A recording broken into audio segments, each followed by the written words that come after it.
ஹரே கிருஷ்ணா. ஓம் நமோ பகவத்தே வாசுதேவாய. ஹரே கிருஷ்ணா. மகாபாரதம் ஆதி பருவம் பார்த்துட்ருக்கோம்.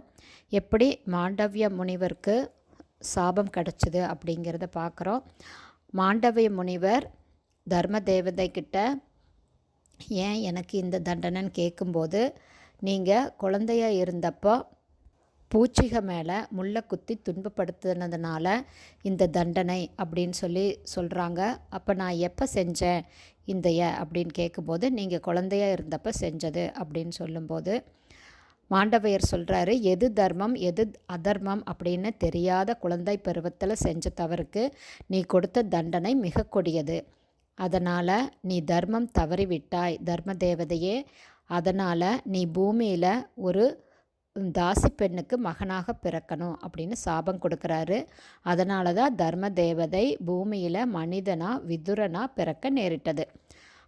அதுக்கப்புறம் தர்ம தேவதைக்கு சாபம் கொடுத்த மாண்டவிய முனிவர் வேறு ஒரு விதியும் புதுசாக உருவாக்குறாரு.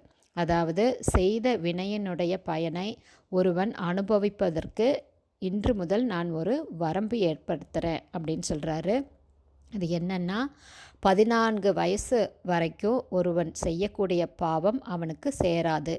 அந்த வயசை கடந்தவங்க செய்யக்கூடிய, அதாவது 15 வயசுலேருந்து செய்யக்கூடிய பாவம்தான் ஒருத்தனை சேரும். அதுக்குண்டான விளைவுகளை கொடுக்கும். இது நான் இந்த உலகத்தில் கொண்டு வர்ற புது விதி அப்படின்னு சொல்கிறாரு. அதனால தான் 14 வயது வரைக்கும் செய்யக்கூடிய பாவம் ஒருவனை சேராது. அதுக்கப்புறம் செய்யக்கூடிய பாவம் கண்டிப்பாக சேரும். அதுக்கப்புறம் திருதராஷ்டிரனும் பாண்டுவும் பீஷ்மர்கிட்ட பயிற்சி செஞ்சு ராஜ தர்மத்தில் ரொம்ப சிறந்து விளங்குறாங்க.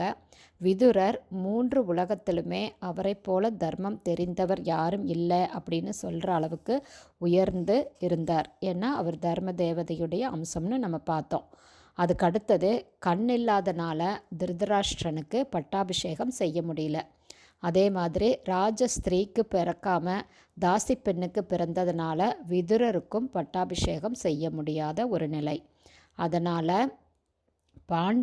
பாண்டுவுக்கு பீஷ்மர் பட்டாபிஷேகம் செய்து வைக்கிறாரு. ஹரே கிருஷ்ணா. இதனுடைய தொடர்ச்சியை நாளைக்கு பார்க்கலாம். குருதேவுக்கு ஜெய்.